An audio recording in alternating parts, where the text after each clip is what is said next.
பக்கத்தில் பார்த்து சொல்லுங்க, ஆண்டவர் உங்களோடு இருக்கிறார்.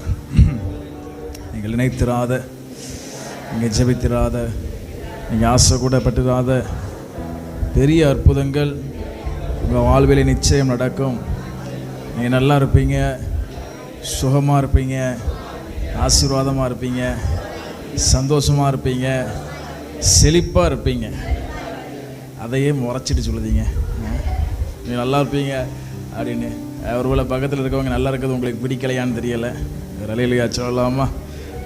தம்மை நோக்கி கூப்பிடுகிற யாவருக்கும், உண்மையாய் தம்மை நோக்கி கூப்பிடுகிற யாவருக்கும் அவர் சமீபமாக இருக்கிறார். இப்போ நம்மெல்லாம் அவரை நோக்கி கூப்பிடுறோம். ஆண்டவரே என் வாழ்க்கையில் அற்புதம் செய்யுங்க, என் வாழ்க்கையில் இதை பண்ணுங்க, அதை பண்ணுங்கன்னு அவரை நோக்கி கூப்பிடுகிறோம், அவரை தேடுகிறோம், பயபக்தியாக இருக்கோம். நமக்கு கண்டிப்பாக நன்மை நடக்கும். ரலையிலையா சொல்லாமா?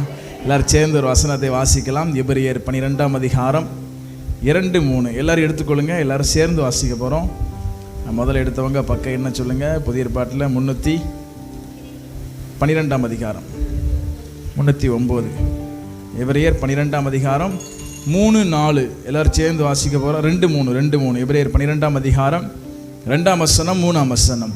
அவர் தமக்கு முன் வைத்திருந்த சந்தோஷத்தின் பொருட்டு அவமானத்தை எண்ணாமல் சிலுவையை சகித்து, ஆகையால் நீங்கள் இளைப்புள்ளவர்களாய் உங்கள் ஆத்துமாக்களில் சோர்ந்து போகாதபடிக்கு பாவிகளால் செய்யப்பட்ட இவ்விதமான விபரீதங்களை சகித்த அவரையே நினைத்து கொள்ளுங்கள். யாரை நினைச்சுக்க சொல்லுது? ஏசப்பாவை பாருங்க, எவ்வளவு விபரீதங்களை சகித்த அவரை என்ன செய்யணுமா? அப்படின்னா தனக்கு முன் வைத்திருந்த அவமானத்தை அவர் சகித்து கொண்டாராம். பாருங்க, இயேசு இந்த பூமிக்கு மனிதனாய் வந்தார் அப்படிங்கிறது சாதாரண விஷயம் இல்லை. ஒரு எடுத்துக்காட்டுக்கு, டெய்லி ஏசியில் தூங்குறவனை நீ போய் ஃபேன் இல்லாத ஒரு இடத்துல தூங்குனா அவனால் என்ன செய்ய முடியாது? தூங்க முடியாது. ஏன்னா அவனுக்கு ஏசியில் தூங்கியே பழக்கம். ஏசியில் தூங்கின ஒரு ஆளை ஃபேனே இல்லாத வெக்கையான இடத்துல போய் தூங்க சொன்னோம்னா அந்த ஆள் பாமுழுக்கு என்ன செய்யாது. இன்றைக்கி நம்மில் அநேகர் பார்த்திங்கன்னா அவரவர் வீட்டில் படுத்தா தான் என்ன செய்யும். புது இடத்துக்கு போனால் நிறைய பேர் பாருங்க, எங்கே போனாலும் நைட் என்ன செஞ்சிடணும்? வீட்டுக்கு வந்துடணும். எங்கே போனாலும் வீட்டுக்கு வந்துடணும். ஏன்னா வேறு எங்கே படுத்தாலும் என்ன செய்யாது? தூக்கம் வராது. அப்போனா புது இடத்துக்கு நம்மளால் போக முடியல. இப்போ சிலர்லாம் பார்த்திங்கன்னா ஏதோ வேலை நிமித்தமாக புது ஊருக்கு போகணும்னா உயிரே போகிற நிலைமை வந்தாலும் என்ன செய்ய மாட்டாங்க. இப்போ கணவனுக்கோ மனைவிக்கோ வேறு வெளியூரில் வேலை கிடச்சிருச்சு. இப்போ எடுத்துக்காட்டுக்கு மனைவிக்கு வெளியூரில் வேலை கிடச்சிருச்சு. இப்போ கணவன் மனைவி கூட போகணும் அப்படின்னா உயிரே போகிற ஒரு நிலைமை வந்தாலும் என்ன செய்ய மாட்டாங்க? போக மாட்டாங்க. ஏன்னா முடியாது, அவங்களால ஒரு புது இடத்துல போய் வாழ முடியாதுங்கிற மாதிரி அவங்களுடைய மனநிலை இருக்குது. ஆனால் இயேசு அப்படிப்பட்டவர் பாருங்க, அவர் பரலோகத்திலே தேவனுக்கு சமமாக இருப்பதை, தேவனாக இருப்பதை கொள்ளையாடின பொருளாக எண்ணாமல் தம்மை தாமை வெறுமையாக்கி அடிவியின் ரூபம் எடுத்து மனுஷ சாயலானார். ரலேலியா சொல்லாமா? அப்பனா அவர் பூமிக்கு மனுஷனா வந்ததே பெரிய ஆச்சரியமான விஷயம். ரலேலியா சொல்லாமா? இங்க வந்தது அது மாத்திரம் இல்லாம, இங்க வந்து அவர் பட்ட அவமானங்கள், புறக்கணிப்புகள், துரோகங்கள். ரலேலியா சொல்லாமா? பாருங்க, இயேசுவை அவங்க ஊர்க்காரங்களை என்ன செய்யல? ஏற்றுக்கொள்ளல, அப்படிங்கிறத விட மதிக்கல. ஒரு ஊருக்குள்ள போக முயற்சி பண்ணும் பொழுது அந்த ஊர் பேர் யாராவது சொன்னீங்கன்னா பார்ப்போம், உங்களுக்கு தெரியுதான்னு பார்ப்போம். ஒரு ஊருக்குள்ள போலான்ட்டு வாராரு. ஊரில் இருந்து எல்லாரும் எங்கள் ஊருக்குள்ளே வராதிங்க. அங்கே யார்? எந்த ஊர்? பவுல்னு ஏதோ ஊர் சொல்றாரு, சொல்லுங்க. குமராவரமா? சரியா போச்சு. அப்போ ஏசப்பா கழுகுமலையில் தான் வாழ்ந்தார் நினைக்க. அவர் சுவிசேஷ அறிவிக்க வரக்கூடாதுன்னு சொன்னாங்க. சுவிசேஷ அறிவிக்க வரக்கூடாதுன்னு சொன்னாங்க. நாங்கள் என்ன கேட்டோம்னா ஏசப்பா ஒரு ஊருக்கு வேண்டாம்னாங்க. பவுலண்ணே குமராவரத்து மேலே டென்ஷனாக இருக்காருன்னு நினைக்கேன், வரக்கூடாதுன்னு சொல்லிட்டாங்கன்னு சொல்லி. ஒரு அலேலியா சொல்லாமா? சீக்கிரம் அங்கேருந்து நமக்கு ஆண்டவர் விசுவாசிகளை தருவார். ஒரு அலேலியா சொல்லலாமா? உடனே பாருங்க, இயேசுவை எங்கள் ஊருக்குள்ள நீங்கள் உடனே சீசர்லாம் கோவப்பட்டாங்க. ஆண்டவரே, வானத்துலேருந்து அக்னி இறங்கி இந்த கோயில்கள் எல்லாத்தையும் எரிச்சு விட்டுருவோமா அப்படின்னாங்க. அப்படின்னா இயேசுவையே புறக்கணிச்சாங்க. இயேசு கூட இருந்தவனே இயேசுவை பிடிச்சு கொடுத்தான். அது மாத்திரம் இல்ல, இயேசுவை அடிச்சு நிர்வாணமாய் சிலுவையில தொங்க விட்டுருந்தாங்க. ரலேலியா சொல்லலாமா? வசனங்களை வாசிச்சு பார்த்தீங்கன்னா இயேசு தன்னுடைய உடம்பில் இருக்கிற கடைசி சொட்டு ரத்தத்தை என்ன செஞ்சாராம்? பாருங்க, இயேசு இந்த பூமியில இவ்வளவு காரியங்களையும் சகித்தார். இன்னைக்கு நம்ம என்ன செய்யறோம் அப்படின்னா, எவ்வளவு நாள் தான் சகிக்கிறது? இந்த ஆள் பண்ற பிரச்சனையை எவ்வளவு நாள் தான் பொறுத்து போகிறது? ஒரு பொறுமைக்கும் ஒரு எல்லை உண்டு. நீங்கள் என்ன சொன்னீங்க? அப்படின்னு சொன்னீங்களா? ஒரு வேற ஏதோ சொன்ன மாதிரி எனக்கு அடிச்சு. பொறுமைக்கும் ஒரு எல்லை உண்டு. ஏன்? சகிப்புத்தன்மைக்கும் ஒரு எல்லை உண்டு. நீ நான் யாருன்னு காமிச்சா தான் இவங்க என்ன செய்வாங்க, சரி போடுவாங்கன்னா. அப்போ நம்ம இன்னும் மாறவே. நான் பைபிளை தூக்கிட்டு சர்ச்சுக்கு போகிறனால நீங்கள் என்னை லேசாக நினைக்கிங்க. பைபிளை வச்சுட்டு வந்தோம்னா நான் அப்படி நம்ம சொன்னோம்னா நம்ம இன்னும் மாறலை. ஒரு அலையிலியா சொல்லாமா? நம்ம என்ன நினைக்கோம்னா, எவ்வளவு நாள் தான் இன்னும் சகிச்சு, அது வீட்டில் உள்ள ஆளாக இருந்தாலும் சரி, வெளியே உள்ள ஆளாக இருந்தாலும் சரி, பக்கத்து வீட்டு ஆளாக இருந்தாலும் சரி, எவ்வளவு நாள் தான் சகிச்சு போகிறது, எவ்வளோ நாள் தான் அவங்க பேசிக்கிட்டே இருப்பாங்க. நம்ம அமைதியாக இருக்க போய் தானே அவங்க இப்படி சேட்டை பண்ணுதாங்க, நம்ம பொறுமையாக இருக்க போய் தானே இப்படி சேட்டை பண்ணுதாங்கன்னு சொல்லி இயேசு நினைத்திருந்தால் ஒரு செகண்டில் அங்கே இருக்கிற எல்லாரையும் சாம்பலாக்கி நினைஞ்சிருக்கலாம், போட்டிருக்கலாம். பாருங்க, வசனத்தில் வாசிக்கிறோம் பாருங்க. லூக்கா 22 63 வசனத்திலிருந்து 65 வசனம் வரைக்கும் வாசி பார்த்தீங்கன்னா, இயேசுவை பிடித்து கொண்ட மனுஷர் அவரை பரியாசம் பண்ணி அடித்து அவருடைய கண்களை கட்டி அவருடைய முகத்தில் அறைந்து, நான் வாசிக்கிறதெல்லாம் கவனிக்கீங்களா? இயேசுவை பிடித்து கொண்ட மனுஷர் அவரை பரியாசம் பண்ணி அடித்து அவருடைய கண்களை கட்டி அவருடைய முகத்தில் அறைந்து, உன்னை அடித்தவன் யார் என்று, அடித்தவன் யார், அதை ஞான திருஷ்டியினால் சொல் என்று அவரை கேட்டதும் அன்றி மற்றும் அநேக தூசண வார்த்தைகளையும் அவருக்கு விரோதமாய் ரலேலியா சொல்லலாமா? பாருங்க, ஜெயிலெல்லாம் பெரிய பெரிய ஆள், டீசெண்டான ஆள் ஜெயிலுக்குள்ளே போனாலே அங்கே இருக்கிற காவலாளிகள் ரொம்ப மரியாதை வைக்கிறவா நினைச்சுவாங்களாம், பேசுவாங்களாம். என்னால வெளியே நிற்க, உள்ள போய் இல்லை யார பெரிய ஆட்களை என்னன்னா அவங்க அவமானப்படுத்தி மனசை என்ன செய்றாங்களாம், உடைக்காங்க. இப்போ நான் இயேசு என்ன செய்றாங்கன்னா கண்ணை கட்டிக்கிட்டு செவுட்டில் அடிக்காங்க. அடிச்சு நீ தான் ஞான திருஷ்டிக்காரனாச்சே, அதாவது தீர்க்கதரிசி ஆச்சே, உன்னை அடிச்சது யாருன்னு சொல்லு. தலையில கொட்டுதாங்க, முகத்துல காரி துப்பிட்டு சொல்லுதாங்க, நீ தான் தீர்க்கதரிசி ஆச்சே, உன்னை கொட்டினது யாருன்னு. பார்த்தீங்கன்னா சிலர்லாம் பார்த்தீங்கன்னா நம்ம நியூஸ்லலாம் பார்க்குறோம், சில இடங்களில் போலீஸ் ரொம்ப அவமானப்படுத்தி அடித்தோன்னே வீட்டுக்கு வந்து சூசைட் பண்ணி அவமானம் தாங்காம. நம்ம இயேசுவை எந்த அளவுக்கு அவமானப்படுத்துறாங்க. அவர் யார்? இயேசு யார்? இந்த உலகத்தை படைத்தவர், எல்லாவற்றையும் படைத்தவர். அவரை என்ன செய்றாங்கன்னா ரொம்ப அவமானப்படுத்துறாங்கன்னா இயேசு பதிலாக எதுவுமே செய்யலை. பாருங்க, என்னைக்கு நம்ம சகிப்புத்தன்மையை இழந்து நம்ம செயல்பட ஆரம்பிக்கிறோமோ அன்று இயேசு நம்முடைய வாழ்வில் இருந்து ஒதுங்கி விடுவார். நமக்கு எதிராய் செயல்படுகிறவர்களுக்கு விரோதமாய் நாம் செயல்பட ஆரம்பிச்சிட்டோம்னாலே ஆண்டவர் அந்த இடத்துல வேலை செய்யறத எங்க ஆண்டவர் வேலை செய்வார் தெரியுமா? நம்ம எங்க அமைதியா இருக்கோமோ அங்கதான். பாருங்க, இப்போ நம்மகிட்ட ஒருத்தன் சண்டை போட்டுட்டு இருக்கான். ஒரு எடுத்துக்காட்டுக்கு புரியுத மாதிரி சொல்லணும்னா, இப்போ வீட்டில் வளர்க்குற ஒரு பொமேரியன் நாய், பொமேரியன்னா அந்த முடி நிறையா இருக்கும் பார்த்தீங்களா, வெள்ளையா சிறுசா புசுன்னு, அது தனியாக விட்டிங்கன்னா பேசாம தான் போகும். இப்போ நம்ம அதை வளர்க்கோம், அதை கூட்டு போகிறோன்னு வச்சுக்கிடுவோமே, எதுத்தாப்புல ஒரு நாய் வந்துச்சு, இந்த நாய் என்ன செய்யும்? நம்மகிட்ட இருக்க நாய் துள் என்னமோ போய் அதை போட்டு கடிச்சு இவங்க தான் மேற்கொள்ள போகிற மாதிரி என்ன செய்யறது? இப்போ அதை எடுத்துக்காட்டுக்கு அந்த நாய் இந்த நாயை கடிக்க வருது, நம்ம நாய் என்ன செய்யுது? நம்ம இருக்கோங்க தைரியத்தில் வில்லுன்னு எலும்புன்னு வச்சுக்கோங்களேன், நமக்கு எப்படி இருக்கும்? நமக்கு கோவம் வந்துடும். நானே உன்னை அந்த நாயிட்டு இருந்து என்ன செய்கிறேன், விட்டோம்னா உன்னை பிடுங்கி ஒன்றுமெல்லாம் நினைஞ்சிடும், கொன்று விட்டுரும். நான் உன்னை அந்த நாயிட்டு இருந்து காப்பாற்றிட்டு இருக்கும் போது நீ வில்லுன்னு சொல்லிட்டு இருந்தா என்ன அர்த்தம்? நமக்கு நம்ம நாய் மேலே கோவம் வரும். இப்போ புரியுது பார்த்தீங்களா உங்களுக்கு? நம்ம ஏசப்பா கையில் இருக்கிற என்னன்னு தெரியல நாய் எடுத்துக்காட்டாவே வருது. நம்ம ஏசப்பா கையில் இருக்கிற வீட்டு நாயின்னு வச்சுக்கிடுவோம். ஏத்தாப்புல ஒரு நாய் வருது, ஏசப்பா அந்த நாய்கிட்ட இருந்து நம்மளை காப்பாற்றணும்னு நினைச்சிடாரு, வாராரு. நம்ம நினைச்சதவன நம்ம என்ன பெரிய வீராதி வீர மாதிரி நம்ம வில்லுன்னு எழுப்பிட்டு இருந்தோம்னா ஏசப்பாவுக்கு அந்த நாய் மேலே கோவம் வராது. எந்த நாய் மேலே கோவம் வரும்? நம்ம மேலே என்ன செய்யும்? கோவம். ஏன்னா நான் இருக்கமுல, நீ ஏன் பிடிங்கிட்டு ஓட பார்க்க பக்கத்தில் வாச்சலுங்க, அவர் இருக்கார்ல, நீங்க ஏன் பிடிங்கிட்டு ஓட பார்க்கீங்க? நீங்க பேசாம இருந்தீங்க. நம்மளை யார் என்ன பேசினாலும் போதும். நம்மளை யார் என்ன பேசினாலும் நம்ம அமைதியாகிற பாருங்க, அப்போதான் ஆண்டவர் நமக்கு யுத்தம் பண்ண ஆரம்பிக்கிறார். அல்லேலூயா சொல்லலாமா? நல்ல சத்தமா ஒரு அல்லேலூயா சொல்லலாமா? பாருங்க, தாவீதை குறித்து பார்க்கும் பொழுது 2 சாமுவேல் 16 வாசிக்கிறோம். தாவீது தன்னுடைய மகனாகி அப்சலோமுக்கு பயந்து ஓடிட்டு இருக்காரு, அரண்மனையை விட்டு காட்டுக்கு ஓடுதார். வாசிங்க பார்க்கலாம். 2 சாமுவேல் 16 16:7. சீமையை தாவீதை தூசித்து இரத்த பிரியனே தொலைந்து போ அப்படிங்கிறாங்க.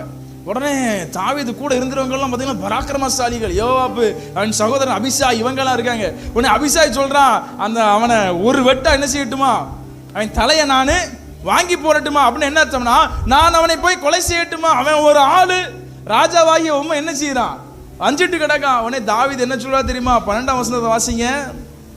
அவன் வையட்டும் அப்படின்னு சொல்லிட்டு, ஒருவேளை கர்த்தர் என் சிறுமையை பார்த்து இந்த நாளில் அவன் நிந்தித்த நிந்தனைகளுக்கு பதிலாக எனக்கு நன்மையை சரி கட்டுவார் என்றான். ஒரு அல்லேலூயா சொல்லலாமா? அப்ப தாவீது என்ன சொல்றாரு அப்படின்னா, அவன் என்னை நிந்திக்கிறான் பாருங்க, அது ஆண்டவர் என்ன செய்யறாரு, பார்த்துக்கிட்டு இருக்கிறாரு. அந்த நிந்தனையை பார்த்து என் பிள்ளை தாவீத இந்த சீமையை எப்படி நிந்திக்க போச்சுன்னு சொல்லி எனக்காக ஆண்டவர் என்ன செய்வாரு, அந்த சீமையை வெக்கப்பட்டு போற மாதிரி திரும்ப என்ன என் இடத்துக்கு கொண்டு வருவாரு. ஒரு அல்லேலூயா சொல்லலாமா? அப்பனா பாருங்க, தாவீது சொல்றாரு, அவன் என்னை தூசிக்கட்டும். அவன் என்னை தூசிக்கும் பொழுது நான் அமைதியா இருந்தா தான் ஆண்டவர் எனக்கா என்ன செய்வாரு, யுத்தம் பண்ணுவார். ஒரு அல்லேலூயா சொல்லலாமா? பக்கத்துல பார்த்து சொல்லுங்க, சகிப்புத்தன்மையோடு இருங்க. பொறுத்தது போதும் பொங்கி எழுந்துடாதீங்க. ஒரு அல்லேலூயா சொல்லலாமா? நிறைய பேர் பொறுத்தது போதும் என்ன செஞ்சிருந்தாங்க, பொங்கி எழுந்து ஆண்டவர் துண்டை ஓதி தோல்ல போட்டு ஓடி போயிடுவாரு. நம்ம ஏரியா பக்கமே என்ன செய்ய மாட்டாரு, வரமாட்டார். நிறைய பேர் ஏரியா பக்கமே ஆண்டவர் இல்லை. ஏன்னா இவங்க பொங்கி என்ன செய்தாங்க, நம்ம மாம்சத்துல செயல்பட ஆரம்பிச்சாலே தேவ ஆவியானவருக்கு அங்க இடமே இல்லை.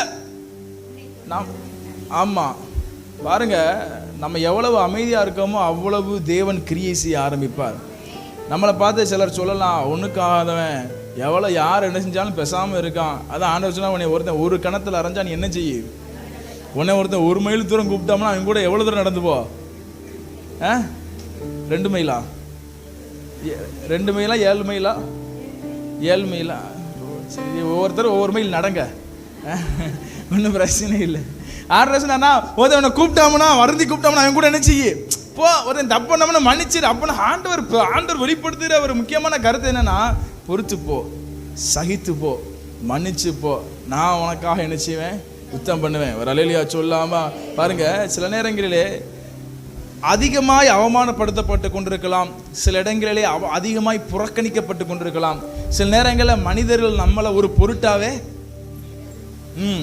நான் அவங்களுக்கு முன்னாடி நான் யாருன்னு சாதிச்சு காட்டணும்னு நீங்க நினைக்காதீங்க. ஒரு அல்லேலூயா சொல்லலாமா? நீங்க அந்த நினைப்பே விட்டுருங்க. நீங்க யாருன்னு அவர் என்ன செய்வாரு, காட்டுவார். ஒரு அல்லேலூயா சொல்லலாமா?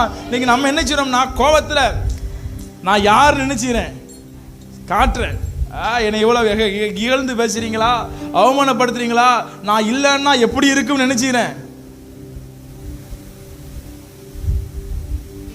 நான் இல்லைன்னா ஒரு எடுத்துக்காட்டுக்கு ஒரு கணவன் மனைவி இருக்காங்க. இப்போ கணவன் மனைவிக்கு ரொம்ப பிரச்சனை கொடுக்காருன்னு வச்சுக்கிடுவோம். இப்போ மனைவி பொறுத்தது போதும்னு பொங்கி எழுதாங்க. பொங்கி எழும்போது சொல்லுதாங்க, நான் இல்லைன்னா தான் நான் என்னுடைய அருமை என்ன செய்யும் தெரியும். அப்படி எல்லாரும் என்ன செய்வாங்க, அது தாயாக இருந்தாலும் தகப்பனாக இருந்தாலும் கணவன் மனைவியாக இருந்தாலும் யாராக இருந்தாலும் நிறைய பேர் சொல்லுவாங்க, நான் இல்லைன்னா தான் உனக்கு என்ன செய்யும், என் அருமை என்னென்னு தெரியும்னு சொல்லி அவங்க வீட்டு விட்டு என்ன செஞ்சிருந்தாங்க, போயிருந்தாங்கன்னா அருமை தெரியும். ஆனால் தேவன் எதிர்பார்க்கறது அது வல்ல. வசனம் சொல்லி தெரியுமா, நம்முடைய நல்ல நடக்கையினால நம்ம அவிசுவாசியாகிய நம்முடைய கணவனை நம்ம என்ன செய்யணுமா, ஆதாயப்படுத்திக் கொள்ளணுமா. என்ன செய்யணும், ஆதாயப்படுத்திக் கொள்ளணும். எவ்வளவு அடிச்சாலும்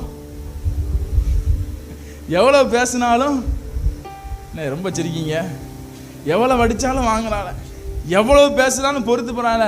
அந்த ஆண்டவரை தான் நம்ம என்ன செய்யணும், தேடணுங்கிற நிலைமைக்கு நம்ம பக்கத்து வீட்டில் இருக்கவங்க எல்லாம் என்ன செய்யணும், வரணும். அல்லேலூயா சொல்லாமா? பாருங்க, சில நேரங்களிலே நமக்கான சில சிலுவை இருக்கும்.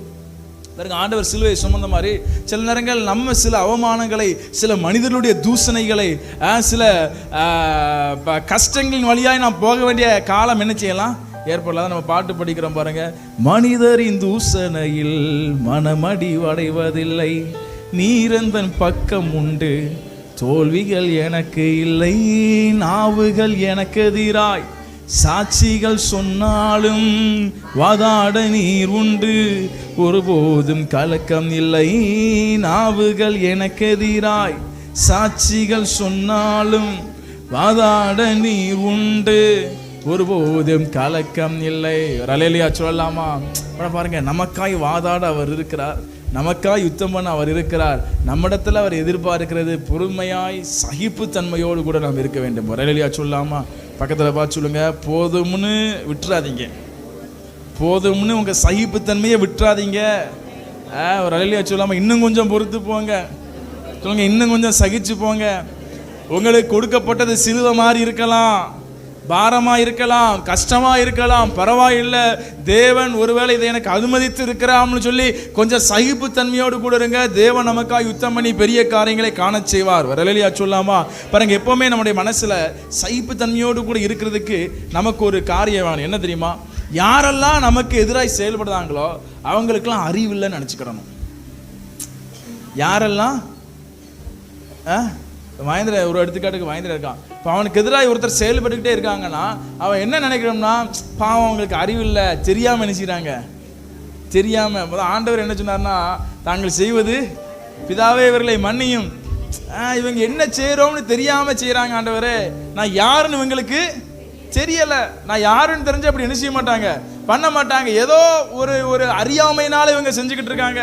ஒருத்தர் எடுத்துக்காட்டுக்கு என்ன அசிங்கத்தில் பேசுதாருன்னு வச்சுக்கிடுவோமே, நான் இப்போ என்ன நினச்சிக்கணும், சரி தெரியாமல் ஏதோ அறியாமையில் என்ன செய்கிறாரு, அறியாமையில் புத்தியினமாக செய்கிறாரு. நான் யூடியூப்பில் வீடியோ போட்டிருக்கும் போது ஒருத்தர் வந்து கமெண்ட் பண்ணியிருந்தான், போடா அப்படின்னு போட்டு அதுக்கடுத்து ஒரு கெட்ட வார்த்தை நினச்சிருந்தான் போட்டிருந்தான். சரி, நான் கீழே என்ன கமெண்ட் பண்ணோம்னா, என் ஃபோன் நம்பர் போட்டு எனக்கு ஒரு கால் நினச்சிங்க, எனக்கு ஒரு ஃபோன் போடுங்க, நம்ம பேசலாம்னு சொல்லி என் ஃபோன் நம்பரை கீழே போட்டிருந்தேன். அவன் இன்னும் என்ன செய்யலை, கால் பண்ணலை. அந்த கமெண்ட்டை பார்த்தோன்னே எனக்கு ஏதாச்சும் கெட்ட வார்த்தை பேச மாட்டேன், ஆனால் ஏதாவது கமெண்ட் பண்ணலாமான்னு தோணுச்சு. ஆனால் எனக்கு மனசில் என்ன தோணுச்சுன்னா, சரி அவர்கிட்ட நம்ம என்ன செய்வோம், பேசுவோம். எனக்கு இந்த நம்பருக்கு என்ன செய்யுங்க, கால் பண்ணுங்க. இப்போ நம்மளை பார்த்து கெட்ட வார்த்தை பேசலாம்னு வச்சுக்கோங்களேன், நம்மளை அவமானப்படுத்துறான்னு வச்சுக்கோங்களேன், நமக்கு சுருன்னு என்ன செய்யும். இப்போ தான் நம்ம என்ன செய்யணும், பொறுமையாக. இப்போ ஒருத்தன் வந்து நம்மளை அடிச்சிட்டான், நம்ம நினைச்சா அவனை அடிச்சு தூக்கி தொங்க விட்டுறலாம், அந்த அளவுக்கு நம்மகிட்ட பலம் இருக்கு. அப்படிப்பட்ட நேரத்தில் தான் நம்ம என்ன செய்யணும், பொறுமையாய் போகணும். வரலையா சொல்லாமா? பாருங்க, நம்மளால தீங்கு செய்ய முடியும், நம்மளால மேற்கொள்ள முடியும், அவனை விட நம்மளால அதிகம் பேச முடியும். ஆனாலும் நம்ம என்ன செய்யணும், அதுக்கு அந்த சகிப்புத்தன்மைக்கு என்ன வேணும் அப்படின்னா, பாவம் அவங்களுக்கு அறிவு இல்லாம நடந்துக்கிட்டாங்க.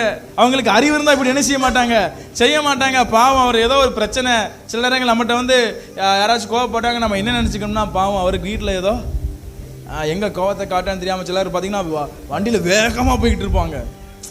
பைக்கில் பார்த்தீங்கன்னா சிலர் பார்த்தீங்கன்னா ரொம்ப வேகமாக போயிட்டு இருப்பாங்க. ஏன்னா எங்கேயோ சண்டை ஓட்டு கோவத்தில் நினைச்சுவாங்க போய்கிட்டு இருப்பாங்க.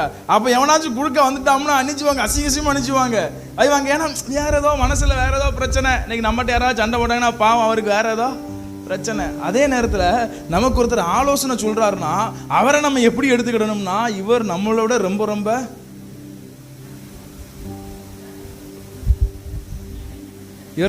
ரொம்ப ரொம்ப அறிவாளி. நம்மளை ஒருத்தன் காயப்படுத்துறாமனா அவனுக்கு அறிவுள்ளன்னு நினைக்கணும்.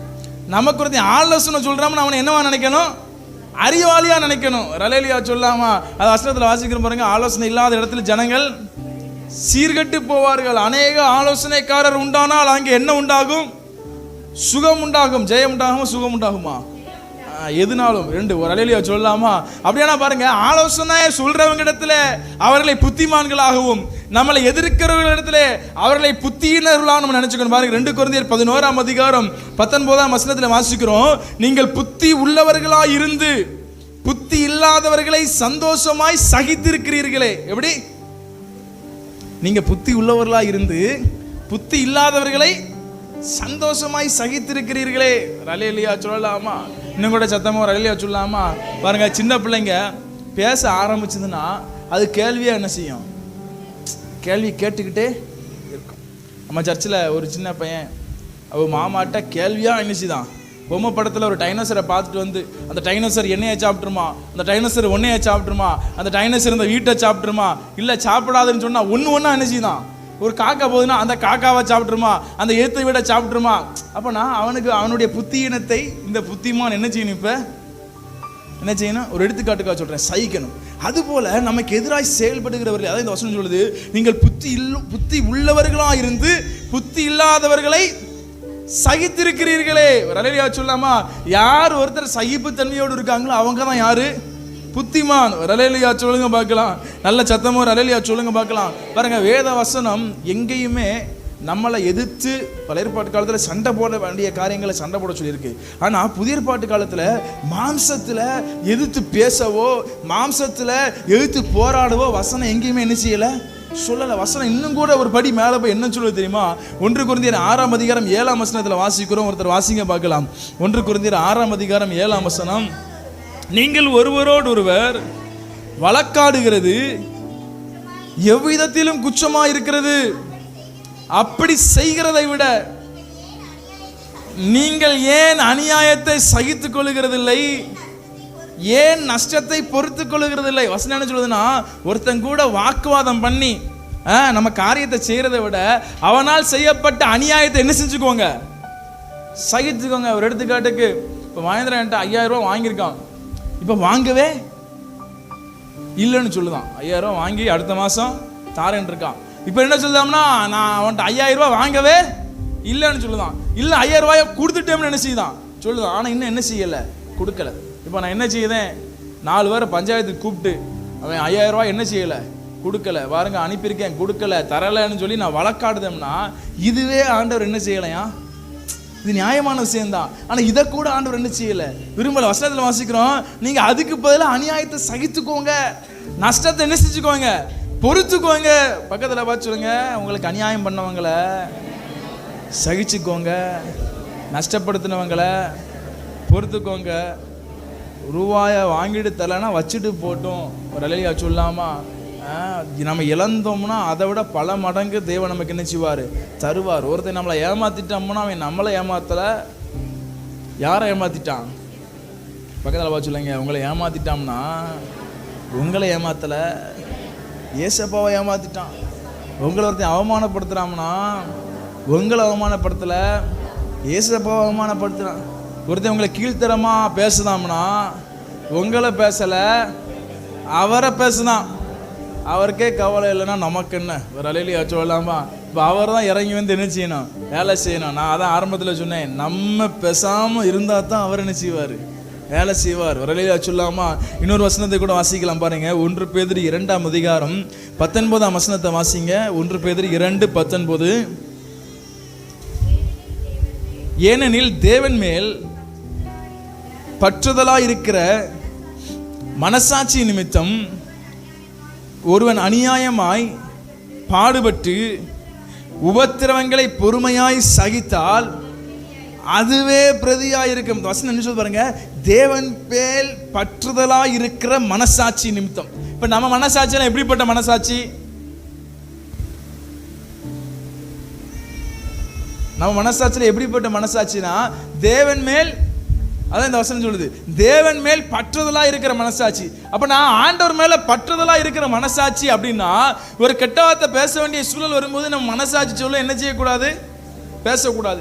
ஒரு இடத்துல சண்டை போட வேண்டிய சூழல் வரும்போது நம்முடைய மனசாட்சி சொல்ல இந்த இடத்துல சண்டை போடக்கூடாது. நம்முடைய பொறுமையை கைவிட்டு கோவப்பட்டு பேச வேண்டிய சூழல் வரும்போது நம்ம மனசாட்சி சொல்லும், இப்படி நீ என்ன செய்யக்கூடாது, பேசக்கூடாது, இப்படி நீ நடந்துக்கிடக்கூடாது, இப்படி நீ எதிர்த்து பண்ணக்கூடாது, இப்படி நீ இந்த இடத்த விட்டு போகக்கூடாது. இதுதான் என்னதுன்னா தேவன் மேல பற்றுதலா இருக்கிற மனசாட்சி. தேவன் மேல பற்றுதலா இருக்கிற மனசாட்சி என்ன சொல்லும் அப்படின்னா, ஆண்டவர் என்ன செய்ய வேண்டும் என்று விரும்புகிறாரோ அதைத்தான் என்ன செய்யும் சொல்லும். அப்போ நான் தேவன் மேல பற்றுதலா இருக்கிற மனசாட்சி நிமித்தம் நான் ஒரு இடத்துல சகித்து போறேன் அப்படின்னா அது என் வாழ்க்கையில பெரிய நன்மைகள் என்ன செய்யுமா கொண்டு வரும். அதை நான் ஆரம்பத்தில் சொன்னேன். இன்னும் ஒருத்தன் என்னை அவமானப்படுத்துறான், நான் நினைச்சா அதை விட அவனை அதிகமாக அவமானப்படுத்த முடியும். ஆனா ஆண்டவர் மேல உள்ள பற்றுதலினால நான் மீண்டும் திரும்பி அவமானப்படுத்தினால் ஆண்டவர் இதை விரும்ப மாட்டாருங்கிறதுனால நான் அவமானப்படுத்தாம கடந்து போறேன் பாருங்க.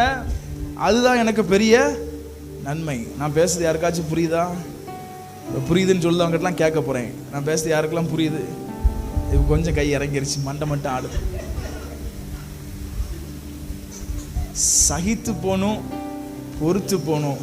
நம்மளை கஷ்டப்படுத்துறவங்களை அறிவில்லாதவங்கன்னு நினச்சிக்கிடணும், தெரியாமல் செய்தாங்கன்னு நினச்சிக்கிடணும், புரியாமல் செய்தாங்கன்னு நினச்சிக்கிடணும். நம்ம யாருங்கிற அறிவு அவங்களுக்கு இல்லைன்னு நினச்சிக்கணும். எதிராய் செயல்படுகிற மத்தியில் அமைதியாக இருந்தால் தான் தேவன் நமக்காய் செயல்பட முடியும். ரெலியா சொல்லாமா பாருங்க, நம் சாதாரணமானவர்கள் அல்ல, இந்த உலகத்திலேயே பெரிய வல்லமை வாய்ந்த தேவனை உடையவர்களாய் இருக்கிறோம். அல்லேலூயா சொல்லாமா?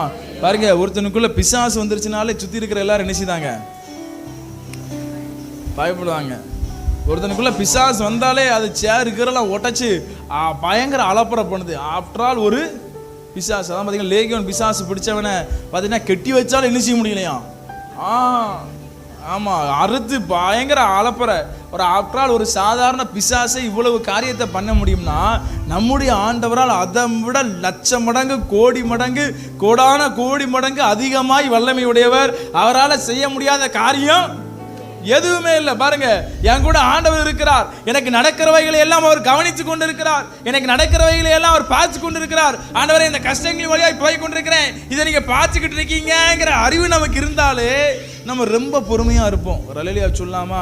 பக்கத்தில் பார்த்து சொல்லுங்க, எல்லா நேரத்திலையும் ஆண்டவர் கூட தான் வராரு, பார்த்துக்கிட்டு இருக்காரு, கேட்டுக்கிட்டு இருக்காரு, எல்லாம் தெரிஞ்சு வச்சிருக்கிறாரு அப்படிங்கிற அறிவு இருந்தாலே நீங்க என்ன செய்வீங்க? பொறுமையா. அல்லேலூயா சொல்லாமா? பாருங்க, பேசாதிருந்தால் மூடனும் ஞானி என்று எண்ணப்படுவானா. ஒருத்தன் பேசாம இருந்தாலும் அவன் யாராயிருவானா? தன் உதடுகளை விரிவாய் திறக்கிறவன் கலக்கம் அடைவான். சொற்களின் மிகுதியில் பாவம் இல்லாமற் போகாது. அப்படின்னா வசனம் என்ன சொல்லுதுன்னா, எந்த சூழல் வந்தாலும் வாயை திறந்து வார்த்தை என்ன செஞ்சிடாத, விட்டுறாத. ஏன்னா நம்ம விடுற வார்த்தைக்கு எவ்வளவு 1000 முறை மன்னிப்பு கேட்டாலும் பேசுனது தான். நம்ம மன்னிப்பு கேட்டாலும் என்னதான் இருந்தாலும் இப்படி சொல்லிட்டீங்களே அப்படின்னு ஞாபகம் என்ன செய்யத்தான் செய்யும், இருக்கதான் செய்யும். என்னதான் இருந்தாலும் மன்னிச்சிட்டாலுமே என்னதான் இருந்தாலும் இப்படி சொல்லிட்டாங்களே நம்மளை அப்படின்னு நம்ம யார் மனசுலையும் காயத்தை ஏற்படுத்தினவர்களாய் ஒரு காலத்திலையும் மாறிவிட கூடாது. வரலையா சொல்லாமா? பக்கத்தில் பார்த்து சொல்லுங்க, ஆண்டவர் உங்களுக்குள்ள இருக்கிறார் அப்படிங்கிறத அறிஞ்சு பொறுத்து போங்க, சகித்து போங்க. எபிரேயர் 12:3 எடுத்துக்கோங்க. எல்லாரும் சேர்ந்து ஒரு முறை அந்த வசனத்தை வாசிக்க போகிறோம். எபிரேயர் 12ஆம் அதிகாரம் 3ஆம் வசனம். எபிரேயர் 12ஆம் அதிகாரம் 3ஆம் வசனம் எல்லாரும் சேர்ந்து வாசிக்க போகிறோம். 308வது பக்கம். 8 தானாமா? 309வது பக்கம். எபிரேயர் 12ஆம் அதிகாரம் 3ஆம் வசனம் எடுத்துக்கொண்டீங்களா? எல்லாம் சேர்ந்து வாசிக்கலாமா? ஆகையால் நீங்கள் இளைப்புள்ளவர்களாய் உங்கள் ஆத்துமாக்களில் சோர்ந்து போகாதபடிக்கு தமக்கு விரோதமாய் பாவிகளால் செய்யப்பட்ட இவ்விதமான விபரீதங்களை சகித்த அவரையே நினைத்து கொள்ளுங்கள். பக்கத்தில் பார்த்து சொல்லுங்க, சகித்த பொறுத்த பொறுமையா இருந்த ஏசப்பாவியே நினைச்சுக்குவாங்க. அவர் அளவுக்கு நம்ம இன்னும் அவமானம் படலை, அவர் அளவுக்கு இன்னும் கஷ்டங்கள் படலை, அவர் அளவுக்கு புறக்கணிப்பு இன்னும் படலை, அவர் அளவுக்கு துரோகம் நமக்கு இன்னும். நம்மளை யாராவது பிடிச்சி இவனை கொன்றுங்கன்னு யார்ட்டையாவது பிடிச்சி கொடுத்துருக்காங்களா? உங்களை யாரும் கொடுத்துருக்காங்களா? இதுவரை கொடுத்து அப்படி நம்ம கூட இருந்த ஒருத்தனே பார்த்தீங்கன்னா இப்போ இடையில கூட ஒரு கொலை நடந்துச்சு. என்ன கொலைன்னா, ஒருத்தனை கொலை செய்ய தேடுதாங்க. அதை என்ன செய்ய, யாரை கொலை செய்ய தேடுதாங்களோ அவன் கூட இருந்த ஃப்ரெண்டை என்ன செய்தான், அவனை பைக்கில் ஏற்றி கொண்டாகி அவங்க பதுங்கி இருக்கிற இடத்துல உண்டாகி என்ன செஞ்சுட்டான். ஒரு இடத்துக்கு மகேந்திரனை கொலை செய்ய தேடுதாங்க அப்படின்னா, நான் அந்த கொலை செய்ய போகிறவங்களுக்கு உதவியா மகேந்திரனவா டீ குடிச்சிட்டு வருவோம்னு சொல்லி பைக்கில் ஏற்றிட்டு போய் அவங்க பக்கத்தில் இறக்கி விட்டு வந்தோம்னா எப்படி இருக்கும்? ஏசப்பாவை என்ன செஞ்சான் யூதாசுனா, யார் இயேசுவை கொலை செய்ய தேடுதாங்களோ அவங்கள கூட்டு வந்து இயேசு இங்கே தான் என்ன செய்தார், ஜோமனிக்கிட்டு இருக்காரு. இங்கே யாருமே இல்லை, கூட்டம் இல்லை, இப்போ போனால் அவரை பிடிச்சிக்கலாம்னு சொல்லி கூட்டு வந்து ஏசப்பாவுக்கு ஒரு நச்சுன்னு ஒரு முத்தத்தை கொடுத்து என்ன செஞ்சான், காட்டி கொடுத்தான். அப்படி நமக்கு இன்னும் துரோகம் என்ன செய்யலை, நடக்கலை. ஒருவேளை பணத்தை ஏமாத்திருக்கலாம், சில சின்ன சின்ன விஷயங்களை ஏமாத்திருக்கலாம், நமக்கு அது பெரிய விஷயமா இருக்கலாம். ஆனால் ஆண்டவர் நமக்காய் யுத்தம் பண்ணும் பொழுது, ஆண்டவர் நமக்காய் வழக்காடும் பொழுது, நாம் அமைதியாக இருக்கும் பொழுது தேவன் நம்முடைய வாழ்க்கையில் பெரிய காரியங்களை செய்வார். உங்கள் பொறுமையை விட்டுறாதீங்க, உங்கள் சகிப்புத்தன்மையை விட்டுறாதீங்க. நீங்கள் ஆத்மாவில் இளைப்புள்ளவர்களாய் சோர்ந்து போகாதீங்க. விபரீதங்களை சகித்த இயேசுவை எப்பவும் என்ன செய்யுங்க, நினச்சிக்கோங்க. அவர் நமக்காய் காரியங்களை செய்கிறவர், அவர் நமக்காய் யுத்தம் பண்ணுகிறவர். நம்ம அமைதியாக இருந்தால் தான் அவர் நமக்காய் செய்வார். பக்கத்தில் பார்த்து சொல்லுங்கள் ஒருக்க, நீங்கள் அமைதியாக இல்லாமல் பொமரியன் நாய் மாதிரி, ஞாபகம் இருக்குல்ல, ஸ்டார்டிங்கில் தான் சொன்னேன். பக்கத்தில் பார்த்து சொல்லுங்க, நீங்கள் அமைதியாக இல்லாமல் வீட்டில் வளர்கிற பொமரியன் நாய் மாதிரி பிடிங்கிட்டு ஓட நினச்சிங்க, விட்டுற போகிறாரு, கயத்தை விட்டுற போகிறாரு. வரலையா சொல்லாமா? அதனால் பிடிங்கிட்டு ஓடாமல் கொஞ்சம் அடக்கமாய் அவர் காலடியில் நின்னீங்கன்னா அவர் உங்களை பார்த்துக்கிடுவார். அவர் உங்களை கீழே விட மாட்டார். நம்மை தோற்று போக விட மாட்டார். நாம் அவமானப்பட்டு தலைகுனியை விட மாட்டார். ஒரு சில இடங்களில் அவமானப்படுவது போல தெரியலாம், நம்மளை உயர்த்தி அவர்களை காட்டிலும் மேன்மையான இடத்துல நம்மளை கொண்டு போய் வைக்க போகிறார். ஆமான் மொர்தெகாய்க்கு தூக்கு மரத்தை ரெடி பண்ணியாச்சு. ஆனால் மொர்தெகாய் தூக்கு மரத்துக்கு போகலை. தூக்கு மரத்துக்கு போனது யார் தான்? அவமானப்படுத்தி அசிங்கப்படுத்தி கொலை செய்ய நினைத்த ஆமான் தான் தூக்கு மரத்துக்கு போகிறான். அதனால் நீங்கள் கீழே விழ மாட்டீங்க. நீங்கள் கண்டிப்பாக வெற்றி அடைவீர்கள். நீங்கள் கண்டிப்பாக ஜெயம் பெறுவீர்கள். ஆண்டு உங்களுக்காக யுத்தம் பண்ணுவார். ஆண்டு தான் உங்களை ஆசீர்வதிப்பாராக.